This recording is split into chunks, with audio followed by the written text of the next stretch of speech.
Civil servants from various ministries gathered outside of the head of service office, Alausa, for the arrival of Governor Babajide Sanwo-Olu. It was a rousing welcome. The governor is here to appreciate the workforce behind this vision. Describing the civil servants as the success of every administration, Governor Sanwo-Olu says they should be encouraged starting from their take-home. Put your hands together for Mr. Governor. As a country, there is high level of inflation. I know that as a country, there is high cost of living.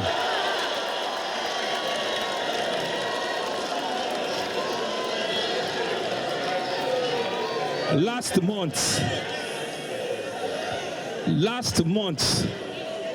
I instructed at a cabinet meeting, the head of service office and the Minister of Staff, Training and Pension to start work on how we're going to increase the entire salary of the public service. Apart from the salary increment, the governor also disclosed that the first phase of the distribution of official cars will commence. I'm aware that you still want a few more buses to create new routes. Abi? Okay, I'll work it out with the head of service. Before the end of this month, we'll see the number that we need to bring in. We'll start with a brand new 100 vehicles for our directors before the end of this month. So we'll start doing it in phases. Latest revelations by the NMPC's GMD set lawmakers on the edge of their seats. His presentation reveals that the devastating rate of oil theft in Nigeria has reached an unprecedented level, putting holes in the federal government's purse. He says the activities of pipeline vandals and thieves have become a thriving industry which has pushed down the country's production capacity. The act of vandals and thieves have brought down our production from what we knew last year to today hovering around 1.2 million barrels per day. Our major trunk line, the Trans-Namibia 5 line, the NCTL, were all shut down. Because no one will continue to produce when you know that those production will not get to the terminals. And to be very precise, Chairman, we have never seen this level of escalation throughout our operations.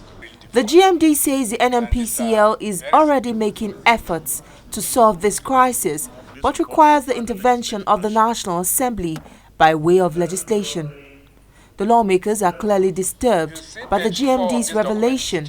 They call for proactive and pragmatic interventions to tackle this economic crime. GMD will agree with me that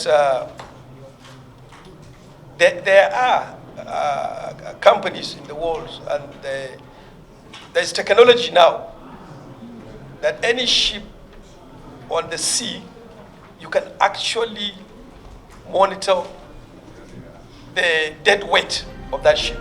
Violent extremism remains one of Africa's most pressing security threats. This is often manifested in acts of terror.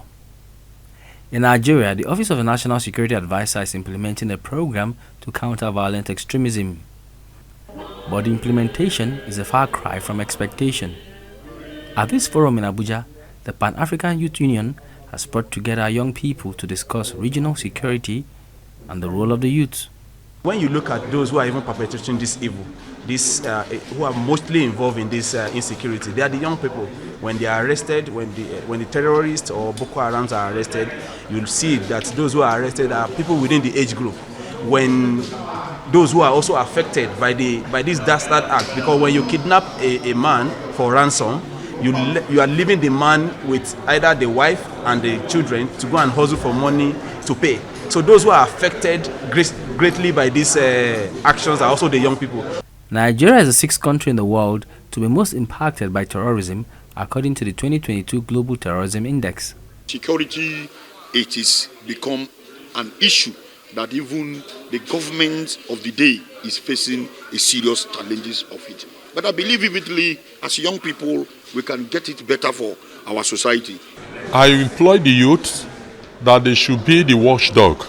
Issue of neighborhood watch, evil of providing primary intelligence to the conventional security agency, because there is virtually no community today that you go that you won't find youth.